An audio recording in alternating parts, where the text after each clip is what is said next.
This was a debate on Rising between Briahna Joy Gray and Cenk Uygur. The whole segment is about 28 minutes. The portion with Bree is about 15 minutes. We took the last 7 minutes or so to comment on. So just to set this up a bit, Cenk Uygur was there to promote his new book called Justice is Coming. It's about his experience founding the Justice Democrats.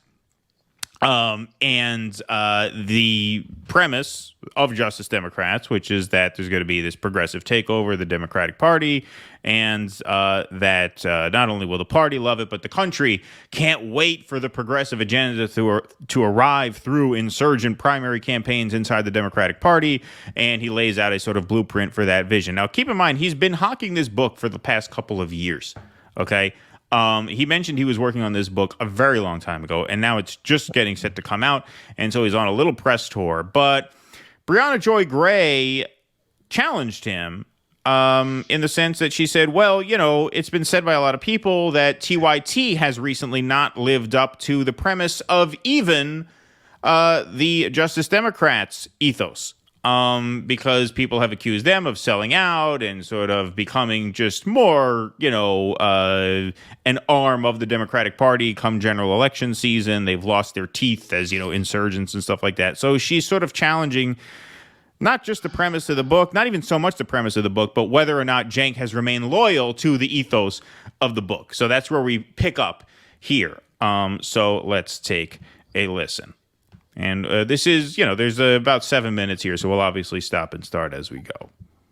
I mean, Cenk, I think specifically one of the moments that I remember of TYT being characterized as no longer capturing the spirit of the Justice Democrats or what the Justice Democrats were supposed to do was the moment around Force the Vote, where there was a push for the elected squad members to take an adversarial relationship to the Democratic Party and Nancy Pelosi specifically, to withhold their votes for them the same way that we've now seen the Freedom Caucus model with withholding their votes for Kevin McCarthy at the beginning of this year, really testing the theory of how that would work and getting in return a number of concessions that I think we can all acknowledge would be amazing for the left to have achieved. And at that time, despite there being a poll that TYT put out of its audience, where a majority of the TYT audience seemed to support Force the Vote, the newscasters, the personalities on this show, were very much against it. And as I'm sure you can remember, vast majority of the audience, I think like 85% of the audience in that poll supported Force the Vote. But as you can see, he's getting angry. You can see he's getting hot already. So let's see how he responds. That caused a significant rift down the left that persists in many ways. What do you say to that? I see you shaking your head. Yeah, it's crazy. But thank you for bringing it up, because I'm happy to address it and try to clarify it the best I can. Guys, do I look like I don't want to force votes? Of course I do. You do look like you don't want to force votes. You know why? Because you refuse to force votes. That's why. Like, the level of gaslighting on display here is quite epic. Not just gaslighting, but flat out dishonesty and rewriting of history. Right? And I tell every congressperson that's going into Congress for the first time, if they'll listen to me, I tell them, you have to create what the civil rights movement called good trouble.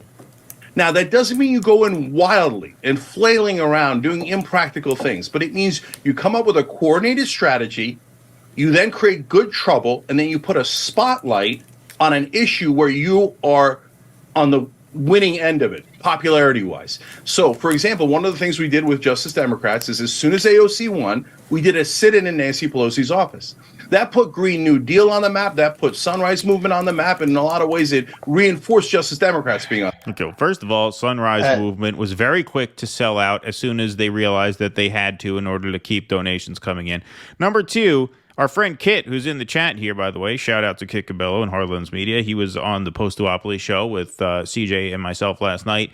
He made a very good point that AOC didn't really plan that sit-in with the Green New Deal activists and the Sunrise kids. She showed up to the office and they were there and she joined them. But that was not something that Cenk Uygur said, hey, I have an idea. Let's coordinate a protest inside Nancy Pelosi's office. That's not how it happened. He's taking credit for that now. He didn't have anything to do with that. She just happened to join it in the moment.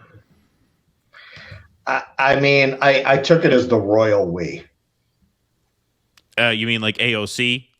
Like he's sort of, taking credit through her. Like our movement. Our movement. Our movement collectively, that's what we did. I don't know if he was literally directly taking credit there, to be fair. But what he's really eliding is, okay, so what the fuck's AOC doing now? Right. What you doing now? When was the last time? What's the Sunrise Movement doing now?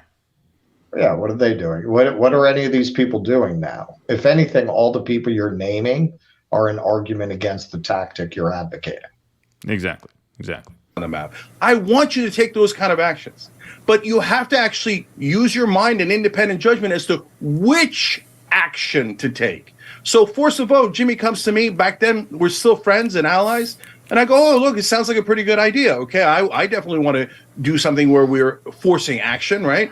So what's your plan, Jimmy? He's like, well, we're going to force a vote, and we're going to, get Medicare for all. I'm like, brother, I want Medicare for all. But you have to take steps. Not true. Not true. I'm sure that's exactly what happened. That was the conversation. Jimmy Dore told you that if you do this, you're going to get Medicare for all. Come on, man. He never said that on his show. No. Why wouldn't he say that? What? We all know that's an absolute lie. You guys? Right. It was very clear what the purpose was. The purpose was to force it into the national conversation, which it would have done in a very powerful way, because if you look at the attention that the Republican forced the vote commanded, it was, what was that? 4 days of just wall-to-wall coverage about how McCarthy was being embarrassed, right? And they were talking nonstop, 24 hours a day, about what the Freedom Caucus was demanding from leadership. And so that gave a lot of oxygen to the new church committee, which they ended up forming. That's the weaponization of the federal government that has produced a lot of the hearings that we've been covering since then, right? So imagine you had a week's worth of TV footage devoted entirely to Nancy Pelosi refuses to grant a floor vote on Medicare for all. Right? Imagine the oxygen that would have created for that issue. That's at the worst. At best, you actually win more concessions, right? They could have had a number of things, not with the goal of actually winning them in the moment, but with the goal of forcing leadership's hands to raise the stakes on these issues by calling for votes and getting people on the record. If you're heading up Justice Democrats, how could you not want that? Because what could give your organization more ammunition than getting dozens of corporate Democrats on record opposing Medicare for all? What a fundraising boon that would be for Justice Democrats, for our revolution, because now they would come away with that with dozens of races that they want to run, and they would recruit candidates and they'd raise money, right? How could you be against? How could you possibly be against that? It makes no sense that you would be against that. That's where these fucks talk out of both sides of their mouths. Because if you really believe in the politics that you're talking about, you would have backed Force the Vote, because we'd be living in a different universe. Force the Vote was one of those pivotal moments where if they had gone one way, their support would have gotten even stronger. The people who supported them would have doubled down on them. They went the other way, and it largely broke faith in this entire political project. It broke faith in the squad. The final break was the infrastructure bill, when they allowed them to decouple it. That was really the final collapse of support. But that was a major, major moment that turned people off to this entire approach to politics.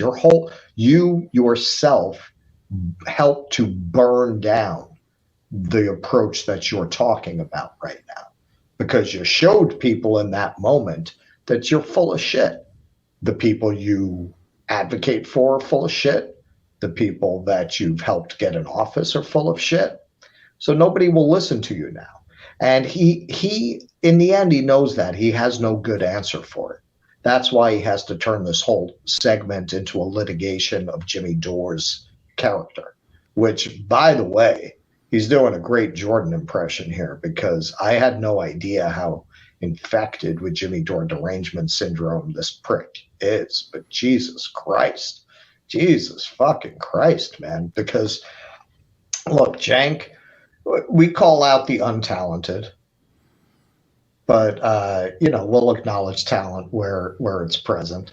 Cenk's a talented broadcaster. He's smarter than this. Like, this seems like, one, he doesn't know how to get out of this question, and two, wow, does he fucking hate Jimmy Dore, and three, you don't hate someone that much if you really think they're crazy, if you really think they have nothing to say. He hates Jimmy Dore so much because he's a rebuke of this entire political project that he claims to be supporting and a part of. And deep down, he is afraid that he's right. Like, you don't care when you don't take somebody seriously, you don't get this fucking animated about what they say and what they do. They're just not even on your radar, right? You're like, eh. Right? The fact that he's getting this worked up, come on, man. That is the main proponent of a counter argument against everything that's, I'm sure, is in his little book.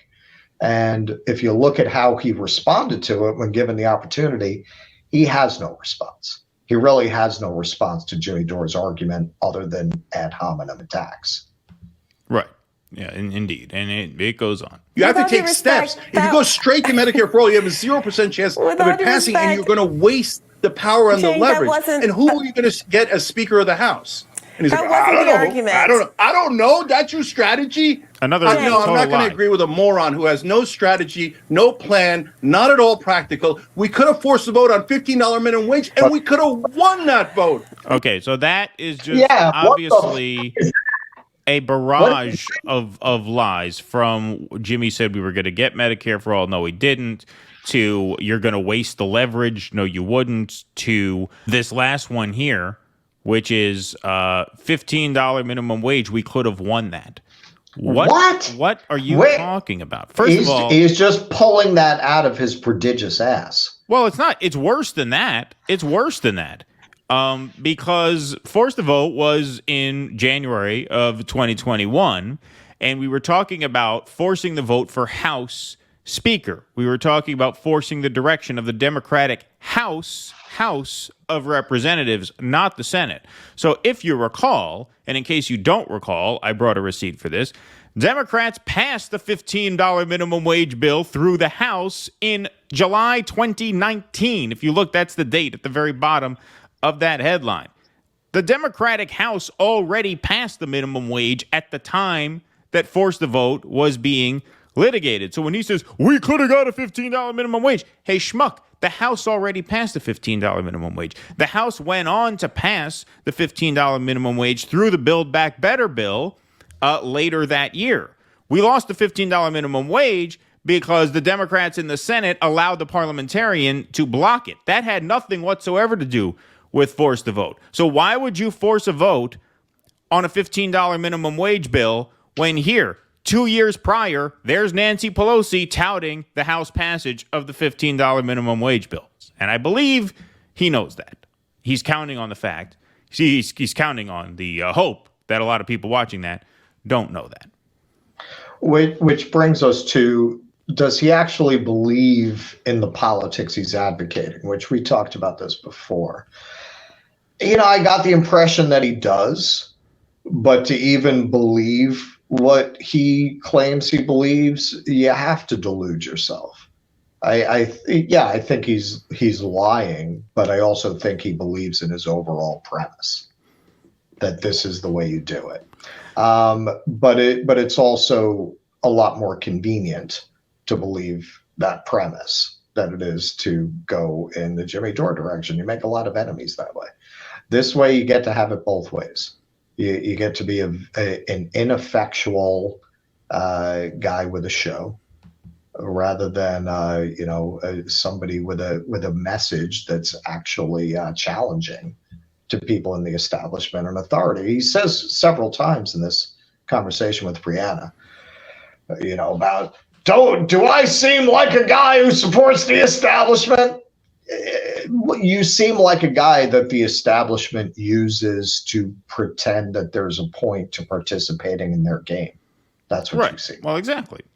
And I don't think he feels like this strategy is really viable anymore. I think he feels like it's the closest any strategy can come to viable that he's willing to support because it protects his place within the system. Right.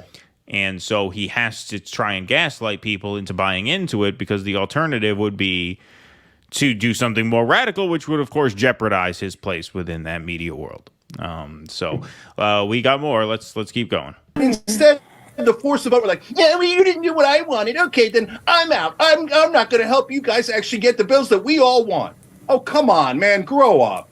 No, so Cenk, I would point out that Again, that's really not true. You know, on one of our audience's members' recommendation from Post Duopoly last night, I actually went and I couldn't watch the whole thing. Obviously, it was 6 hours long, but I just perused some highlights of the roundtable that Katie Halper called together to do Force the Vote. It was Jimmy Dore was on it, Matt Stoller was on it, Briahna Joy Gray was on it, a few others. And it got heated at times over the course of 6 hours, but there was a discussion to be had. There was, you know, Jimmy, Briahna, they were not my way or the highway, take my ball and go home. They sat and they had it out and they talked through it and they argued and it was very spirited, but that was part of the process. The idea that they turned you away because they were my way or the highway is nonsense. I'm sure they'd have been happy to host you as part of that roundtable. Sure. You didn't show up. You didn't show up because you rejected it out of hand because you knew where it would eventually lead. You knew it would lead to these candidates at the end of the day who you propped up having egg on their face because ultimately the reality of that whole situation was Cenk Uygur and all of the force the vote deniers or the force the vote skeptics, they were against it really because they did not trust that AOC, Rashida Tlaib, Ilhan Omar, Ayanna Pressley, they did not trust that they had the backbone to follow it through to the end. And they were afraid that if they started it, that they would become very embarrassed at the end of it when they eventually would cave. The way guys like Matt Gaetz and Lauren Boebert did not cave. They only gave Kevin McCarthy that speakership when he gave them some things. And even those things were not enough because now they're threatening to bounce him again. We covered that last show. He knew that these guys didn't have it in them to do what the Freedom Caucus did to their party leadership. And they knew that at the end of the day, their candidates who they were counting on to carry the banner of organizations like Our Revolution and Justice Democrats, he knew they would end up embarrassing themselves. And that's why he couldn't go through with it. And they got to come up with all these excuses and now lie about it 2 years later to make it sound like maybe they'd have been more open to it if only Jimmy Dore were nicer. You know? Well, and this is why all of these people who came to the forefront as part of the Sanders movement, including Bernie Sanders himself, just need to be laughed at and ignored. I mean, they're ridiculous. They've all shown us that when the moment of truth comes, they're gonna blink. We've had several moments here where we really could have actually made some progress in the direction that Cenk is suggesting. And at those moments, they always blink. So shut the fuck up about this already. You had your chance. You had your chance. You should have put the book out 2 years ago when we probably all would have bought it. 2 or 3 years ago. Yeah, who's gonna read this fucking Who's gonna read this book at this point? Like, I look at this and I'm like, okay, I mean, the audience for this book is really not progressives. It's libs who want to feel like they're welcoming in fresh blood, right? And well, yeah. voice. The ultimate thing is And they're not going to buy it either because you're giving too many mixed messages.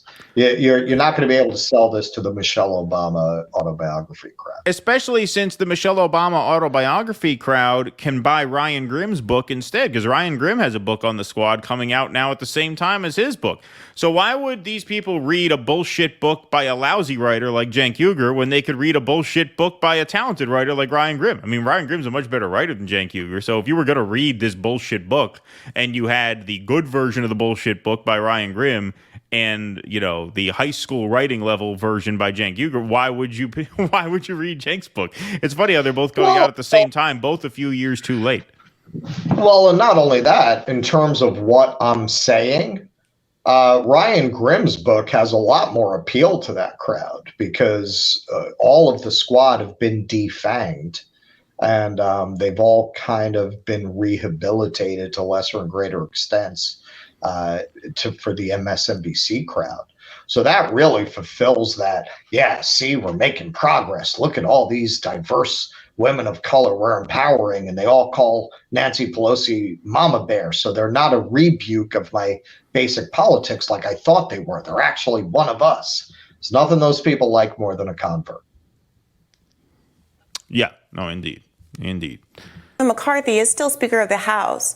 The issue was not whether or not Nancy Pelosi would necessarily become Speaker. The left, people Briahna, like yourselves. Wait a minute. Who is Cenk, going to replace Nancy Pelosi? Cenk, Did you guys have a candidate? Who? Cenk, if I could. Again, a lie. Nobody was. Like what the fuck are you saying? Like Nancy Pelosi can't be replaced? Like what? What? That wasn't even the plan. I think that could have been a plan. Like, I would have liked that plan probably even a little better than force the vote, which is just refuse to vote for her outright, right? But that's what real radicals would have done. They would have refused to have Nancy Pelosi as the Speaker. No, forget it. No force anything. It. Right. If they were fucking serious, if they were serious in the way that those of us who supported them thought they were, that's exactly what they would have done. That's what I would do. That's what you would do. That's what most of our fucking audience would do if they weren't in prison. If they had the right to vote. If they had the right to vote. They were still allowed to vote. Funny enough, they're still allowed to run for office, though. Right. Yeah, exactly. All right, here we go. The right-wing caucus got a number of meaningful concessions, regardless of... But that's not what we were going for, Briahna. That's exactly the problem. If they said, let's go for meaningful concessions, I would have been in. That's exactly what they said they were going for, and you know that. Again, just another blatant, obvious lie. I mean, it's just one after another, after another. What do you mean they weren't It was called force the vote. That was the hashtag. So what do you mean they weren't going for meaningful concessions? It wasn't hashtag bounce Pelosi. It wasn't we refuse to vote for Pelosi under any circumstances. The whole premise was we're going to force her to give us a vote on Medicare for all. Now, if you had a different ask, you could have tabled a different ask, but they never made any such counter offer. He's saying the minimum wage would have been a better offer, but of course he didn't promote that at the time because he couldn't, because as I just proved, the Democrats had already passed a minimum wage bill at that time through the House. And so there'd have been no point in doing that. They said, we're going to get Medicare for all. Cenk, sure with all we due are. Respect, your characterization of what happened, I think is reflective. If we pause it every time he lies, we'll never get through this. So I'm going to let it breathe a little bit. I mean, this whole thing is amazing. Like, your brand is about being a progressive, and you're up there saying who would replace Nancy Pelosi? What? I mean, for that kind of analysis, you can go to the New York Times op-ed page. Right. Exactly. Of the lack of grace and communication that was happening among the left at the time. I want to back it up a little bit because she kind of nails him here. In too many words. I mean, she says this is emblematic of a lack of grace. You should have just said you're a liar. Like, you're lying. Sure, it's a much simpler version of what the response could have been. Go ahead. Did you have anything to add? I just wanted to mention, we're getting into one of our best moments. Yeah, Briahna was really great in this interview because Cenk is a big, fat fucking blowhard. And he's not easy to manage in an interview. And she does it. She works the fish. She gives him a little line when she has to, when she sees she's not going to shut him up. But then she goes right back onto her points. This was Briahna at her best. This interview, I thought she was great throughout. Yeah, indeed. They said, we're going to get Medicare for all. Cenk, Sure with all we due are. respect, your Fantasyland. characterization of what happened, I think, is reflective of the lack of grace and communication that was happening among the left at the time. And I think if people had been less motivated by their personal animosities against each other, it seemed that Jimmy Dore, you've expressed some animosity toward him several times during our short conversation here. I do think if those personal animosities weren't at play, maybe we could have been in a world where you were listening to myself, Crystal Ball, Kyle Kulinski, other figures on the Cornel West, Chris Hedges, who were also advocating for this and who were being very clear that there were any number of demands. I wrote an article in Current Affairs that set all of this out contemporaneously, so you can go back and look, that it wasn't this idea that we were going to hold the vote and magically get Medicare for all. And to the extent that that was your presumption Briahna, or your belief, I do think that is a real problem in communication on the left. That you guys wanted at the time. Name one other concession. At the time, don't make it up. Sorry, go ahead. Sorry, folks, Russell's on a little bit of a delay because he's halfway around the world. So if the timing is a little awkward, I apologize. Sorry, go ahead. Well, then he goes to filibustering her. Briahna, you know it was. I mean, that's all tactics, right? To imply to the audience that there's some secret knowledge between them, right? Oh, come on, Briahna, between you and me, what does she know? She literally just said you can go back and look at my article. Right. The fuck are you talking about? What are you talking about? Yeah, it's just this whole segment is incredible. Like, clearly he knew that he was going to have to address this to try to sell this fucking steaming pile of shit he wrote. And there is no good way out of it.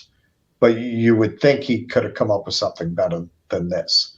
Like, everything he's saying is so easily disprovable. As you say, it was called force the vote. Like, the whole premise was to force a vote, not to get Medicare for all. Nobody thought that. Like, who said that? Right. Exactly. Up now. At the time, name one other thing you guys want. I invite you and the rest of the audience to go look at an article I wrote in Current Affairs magazine in November of 2020, in which I consulted with David Sirota. Also, it doesn't matter if there was another concession. Let's say there were no other concessions that they were asking for. You just said 2 minutes ago they weren't asking for concessions. You just said 2 minutes ago it was a doomed strategy because there was no alternative to Nancy Pelosi who was plausible. And now she's saying, well, actually, I wrote this article about alternative concessions. Well, name one besides Medicare for all. Well, 2 minutes ago, you weren't even agreeing to that premise, right? And now here you are.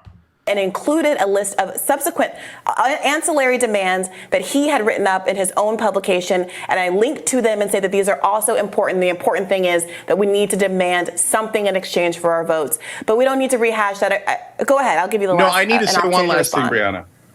I need to say one last thing. You guys make it sound like we're the ones who have animus. No, be clear about how this thing started. As I told you in the beginning, I said, well, that's interesting. Okay, so that's another tactic. She was focusing in on specifics, and he decided, let's broaden out the argument as now we're going to go back and litigate who was nicer, right? We're going to turn it from an argument about the specifics to something very vague and very sort of emotional and therefore very sort of amorphous. Which is who was meaner? Who was meaner? Who started it? Who started the fight? It's so fucking juvenile. It's so juvenile. It's so inside baseball. Who gives a shit? Who gives a shit? I'm watching this as a right winger. I'm very happy. Oh, well, these are the people representing the left. Goody. And yet, Jesus Christ, they're not the left. We know. Right. Don't start. They're going to be all over that in the comment section. They're not the left. We know. That's the point. But unfortunately, they are much more visible than what one might consider the real left. Right. Interesting. Let's have a conversation about strategy.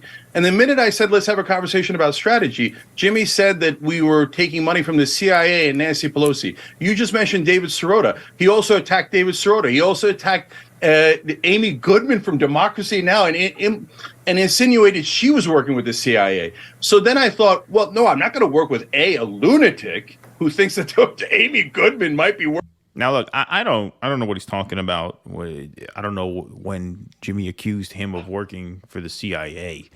First of all, if Jimmy did accuse him of that, I would have to disagree with Jimmy there, because I don't think the CIA would entrust someone with this big a fucking mouth and this short a fuse with any privileged information that they did not want out there or to do their bidding. Maybe Amy Goodman. She seems like she's fairly level-headed. This guy, they're going to trust this guy in like the Burn After Reading movie. They would trust the CIA would partner up with him. But I don't remember that happening. I did remember there was a YouTube video where Max Blumenthal was talking about with Jimmy Dore about how a lot of their critics were connected with, Google, because Google's YouTube and everything like that. So there was an insinuation of a certain sort of connection there. But that was a year after Force the Vote. So unless he's talking about something I don't remember, I don't know that he was ever accused of working for the CIA. And again, you think the CIA is going to trust this fucking guy? This guy gets mild pushback from Briahna Joy Gray. He almost blows his top. I don't know if he's the best recruit. Amy Goodman was accused at one point of garroting an opposition leader in Brazil. But there's never been any hard evidence. Of that. Right. Yeah, most people don't take it seriously. This whole thing, it gets really pathetic. Jimmy, you know what Jimmy did? One time I gave him change for the meter and he didn't even give it back to me. Shut the fuck up, man. Shut the fuck up. Nobody cares about your personal fucking small dick beef with fucking Jimmy Dore. I gave him the company credit card. I sent him to Starbucks. I said, get yourself a grande. He got a venti on the company card. Yeah. Didn't even venti. Ask. A venti. Didn't even ask. Venti. Didn't offer to pay the difference. Just brought the pack and drank it right in my face. Right in front of my face, he drank it. It just degenerates into this just very childish whining about Jimmy Dore. I mean, clearly Jimmy's living in his head rent free. And again, that tells me a lot about the fact that you're intimidated by him and you feel that worst interpretation, he doesn't believe any of this, and Jimmy's undermining his grift. I think it's more psychologically complicated than that, but I think it still goes back to he's undermining his grift, right? There's somebody out there calling out the obvious flaws in your argument who has a bigger platform. I hypothesize, I'm pretty sure, and not in sub counts, but in viewers. I'm pretty sure Jimmy pulls in more viewers than the Young Turks do. Yeah. I'd be almost positive of that. People who actually watch his show. Yeah. Certainly viewers per video. I mean, the TYT has all these million sister shows that who knows. But in terms of like per video view count, theirs has to be lower than his by now. Has to be. Right. So that's probably pissing him off. And Jimmy's out there to offer a counter argument, and it really clearly puts a fucking bug up his ass. I mean, look at him at the end of this interview, man, because Cenk has skills. He knows better. That's the thing. He knows better. He's got to know this doesn't make you look good to be sitting here talking about how much you hate Jimmy Dore. You know what else he said? And you know what else he did? Like, like that helps your argument? No, it just makes you look like a childish asshole with no real rebuttal to what you just said. Working with the CIA. And second of all, I didn't start the fight. This lunatic comes in frothing at the mouth. I'm being funded by CIA. And Nancy Pelosi. How are you supposed to have a rational conversation with an absolute lunatic like that? This is the point I made on post-duopoly show last night, too. I distinctly remember, and Kit backed me up on this because I hadn't watched the video in a long time, obviously.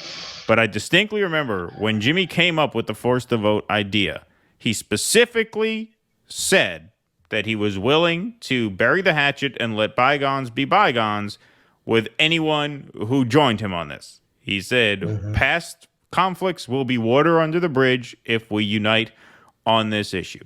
He specifically said that. So the idea that he came in frothing at the mouth and accusing everybody who questioned him of being funded by the CIA is, again, just another very egregious untruth. In the first video, he said, I forget the exact wording, but Kit backed me up on this last night. He said, whoever wants to partner on this, I will partner with. Whatever we said in the past to each other, we'll let that go. And so, again, he came in frothing at the mouth. No. Again, the videos are all up there. This is what you were saying. It's not like people can't go back and check this. It's very, very obvious. It's fresh in a lot of our memories, but even the parts of this that aren't are very easily checkable. And yet here he is. And then you guys think we started it? Are you insane? I didn't say you started it. I don't care about the personalities. Cenk, you're talking about personalities. I'm talking about issues. All I know is that David Sirota supported Force the Vote. I had him on my podcast talking about it many times. That's not yes, true. Yes, he did. No, and he didn't. continues to be an advocate that I value and respect a great deal. And he is able, as a mature person, to tease away his personal feelings about human beings that he might share an idea with or a strategy with, and the underlying strategy. And I really do hope that we see more of that on the left and less of a focus on who it is that's delivering a certain kind of a message, especially if you're right, Cenk, and it's going to require a united and powerful independent media force in order to actually ever get a progressive into office. Thank you so much for joining us today and talking through some of these tough issues. No problem. And you guys are funded by the CIA. But I'm sure you won't take offense at that. So just be cool. Let's agree on policies. But you're obviously, Briahna have bought her house, has a Mercedes and a Rolls Royce, all funded by Hillary Clinton and the CIA. But it's cool. Let's stay friends. About the only thing Briahna has convinced me of on this show is that there is, in fact, more dysfunction on the left than on the right. And today is a good example of that. Thank you very much, Cenk. That, unfortunately, is true. And that's exactly what Russell just said. If you're a right-winger looking at this, as Robbie is and was looking at it, that's the exact conclusion you would come away with. That